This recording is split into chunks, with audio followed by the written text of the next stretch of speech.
Pagi, Mas. Kurang jelas. Selamat pagi. Pagi, Mas. Baik, pada hari ini sebelum kita lanjutkan topik kita, Bapak mau tanya dulu bagaimana kesehatan kita? Ya, terima kasih baik kedatangan kami. Tapi Bapak hari ini kurang sehat, ada batuk jantung ya. Walaupun demikian, ya kita tetap semangat untuk belajar topik berikutnya, ya Pitagoras. Baik.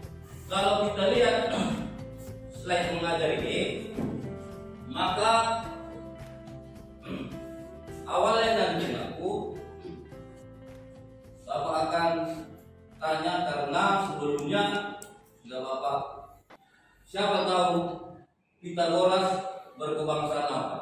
Nah itu dia. Kalau sudah literasi, Pasti kita mampu ya menjawab ya bahwasanya Pitagoras itu seorang filsuf berkebangsaan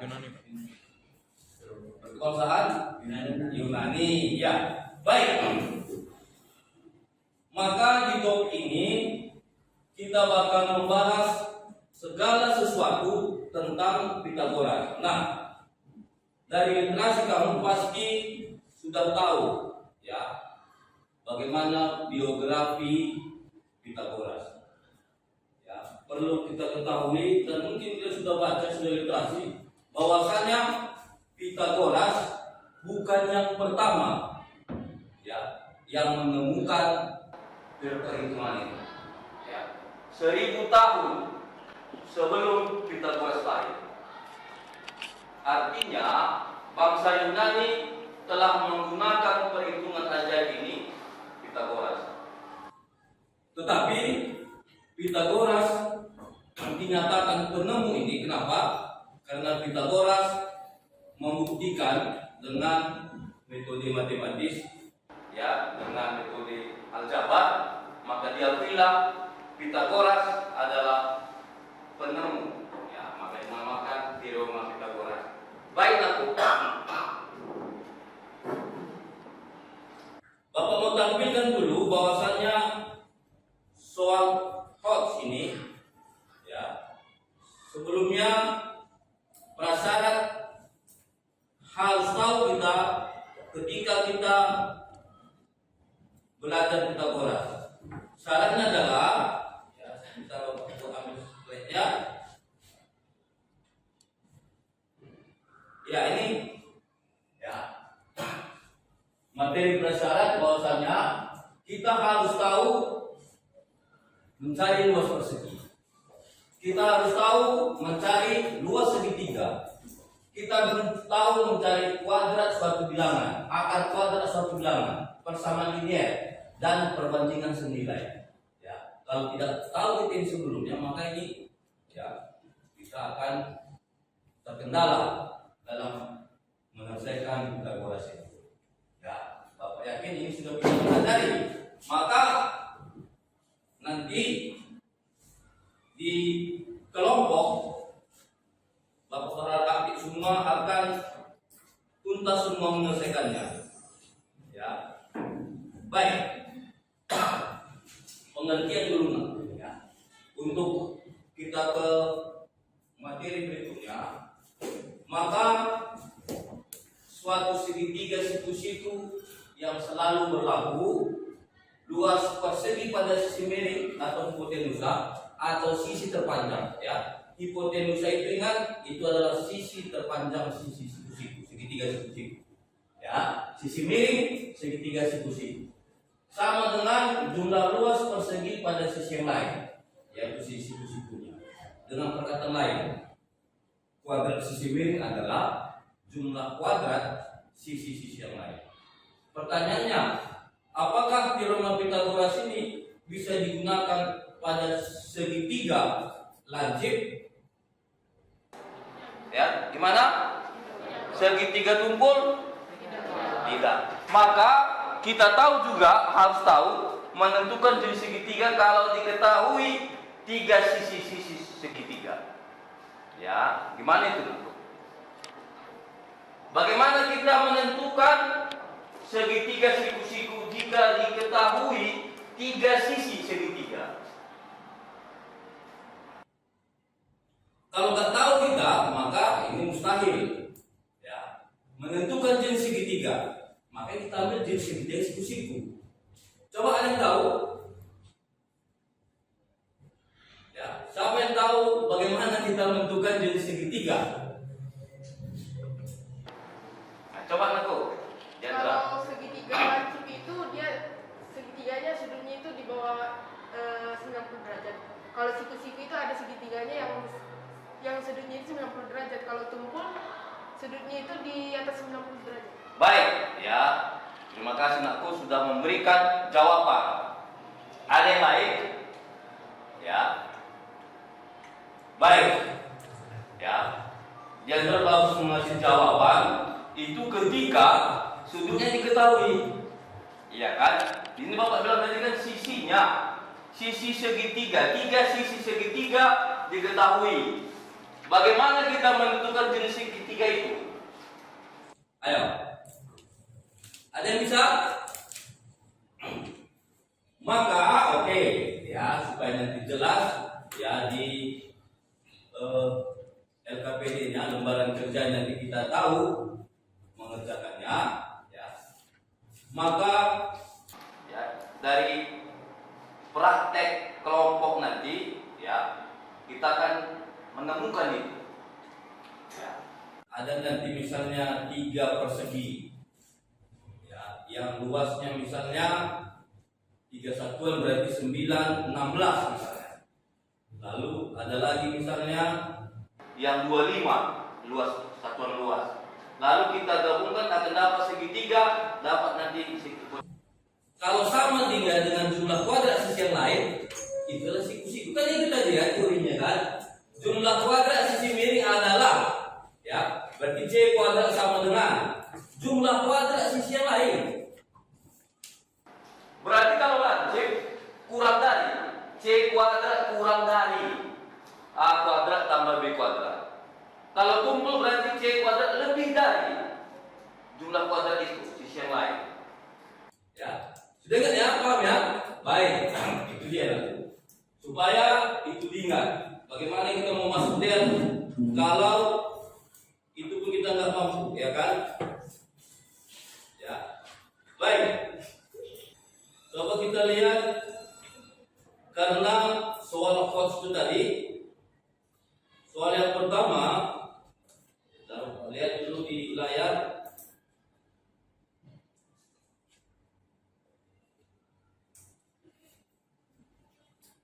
Ya, ini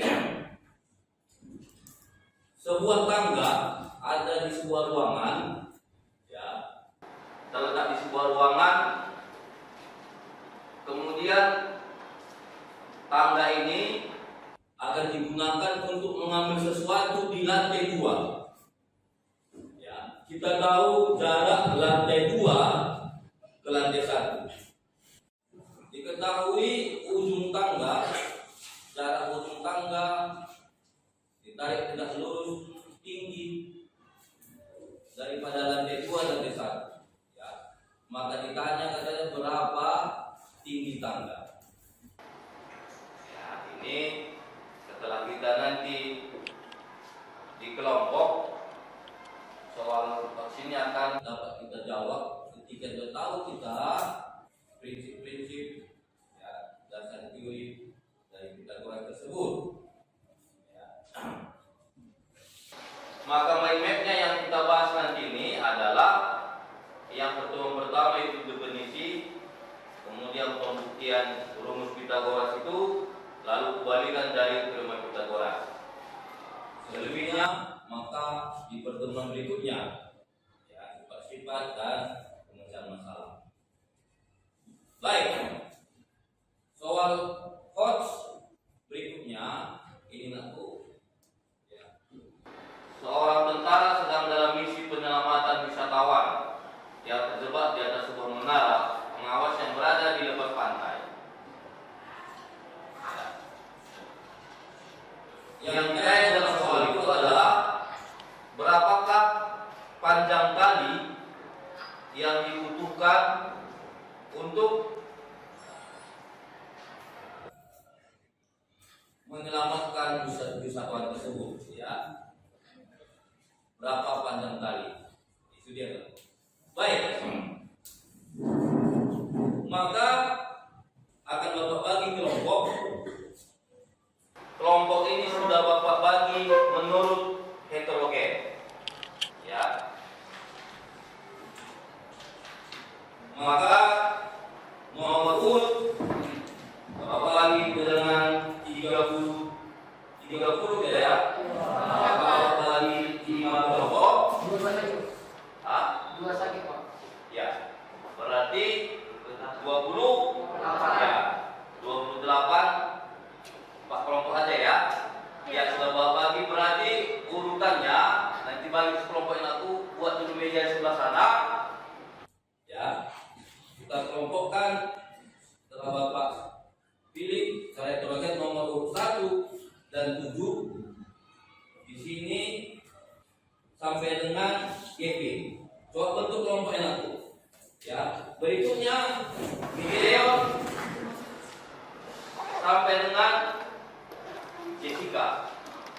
Ayo untuk kelompoknya. Ayo untuk kelompoknya biar bagi dengan KPD-nya.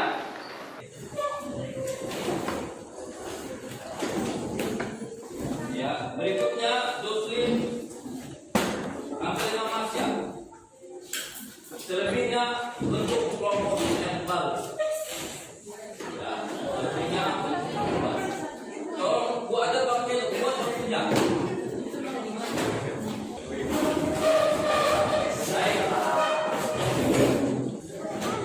Berapa kelompok kita jadinya?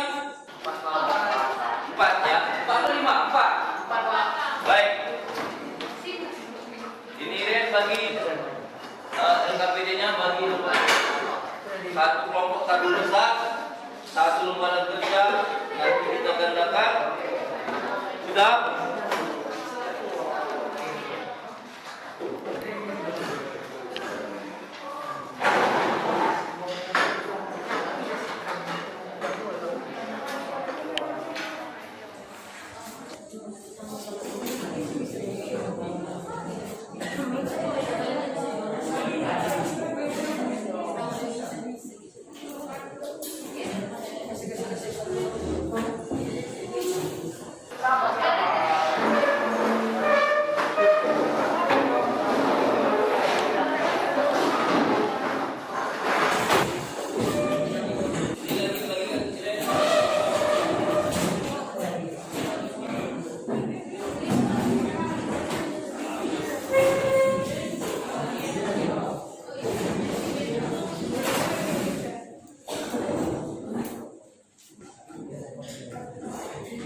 Sudah baik.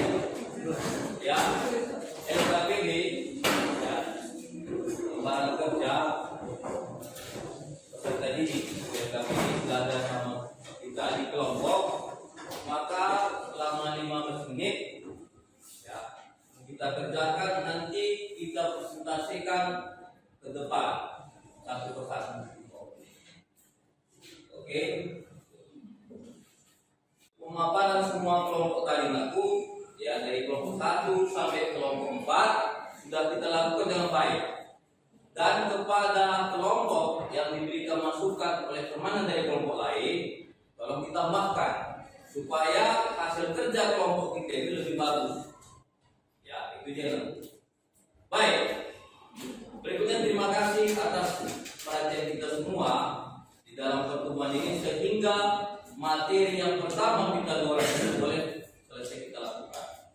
Maka untuk pertemuan berikutnya nanti Bapak berikan tugas individu untuk juga kita bahas pada pertemuan berikutnya. Sebelum Bapak tutup, masih ada yang mau tanya? Oke, kalau begitu kita tutup pertemuan kita dengan doa. Ayo sampai pimpin, silakan ke depan.